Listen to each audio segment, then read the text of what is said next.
Donc ici, rapidement, comment enregistrer de l'audio. Je pense ici aux professeurs de langue qui pourraient demander par exemple une présentation en début d'année dans la langue qu'ils apprennent.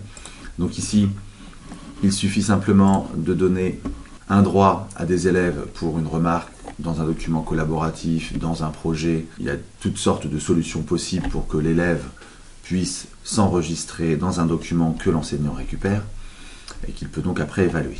Donc un éditeur, ici c'est une remarque, ça pourrait être ailleurs, donc à partir du moment où cet éditeur a dans le menu inséré enregistrement audio, il me suffit de le sélectionner. Ici, d'autoriser toujours à ce que le NTS Learning accède à mon micro. Et vous avez ici un enregistreur prêt à enregistrer. Donc ici.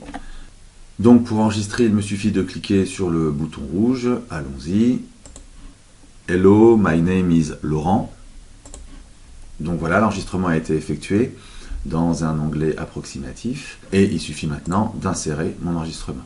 Donc ici, il n'est pas content, car effectivement l'enregistrement ici ne doit pas avoir de caractère particulier. Donc faites attention quand vous nommez votre fichier. Ici, il faut être le plus simple possible. Donc présentation et insérer. Mon enregistrement audio donc ici est présent. Comme pour la vidéo, je ne le vois pas. Je peux à la rigueur le manipuler, écrire du texte évidemment en dessous pour continuer mon édition. Et puis le renommer. Enregistrer. Et le résultat est le suivant, un lecteur intégré, et si je clique dessus, hello, my name is Laurent. Voilà, et donc ça me fait toujours rire de m'entendre parler anglais, sûrement vous aussi. Pour finir, on va voir maintenant comment ajouter ou insérer un enregistrement audio, mais cette fois-ci sans aller l'enregistrer à l'intérieur de l'ENT à l'aide du plug d'enregistrement, donc là je vais refuser, mais en utilisant à côté le deuxième onglet qui est chargé, et qui va permettre en fait, en parcourant, ou en allant chercher sur votre bureau un fichier son, ici, un MP3. Il est relativement gros celui-ci, je vous conseille de mettre des MP3 plus petits, 5 mégas c'est pas mal. Mais donc ce fichier de 8 mégas va donc s'ajouter dans les fichiers soit personnels, soit les fichiers de cours, à condition que dans les paramètres, j'ai bien activé que les fichiers rajoutés à l'intérieur de ce cours se place bien dans les fichiers rattachés à ce cours SVT3 domaine 1. Si je n'ai pas coché ça dans les paramètres du cours, ces 8,2 mégas vont venir empiéter les 500 mégas de mes fichiers personnels.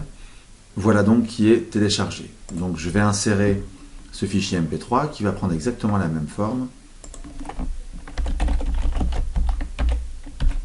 que lors d'un enregistrement manuel. Voilà. Donc l'avantage, c'est que dans cette remarque, l'élève a le lecteur intégré.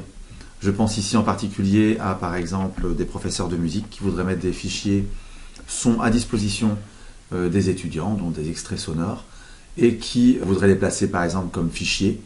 Du coup, si on les met comme un fichier classique, l'étudiant est d'abord obligé de télécharger ce fichier, puis doit avoir le lecteur ou le logiciel pour lire le format que vous auriez mis.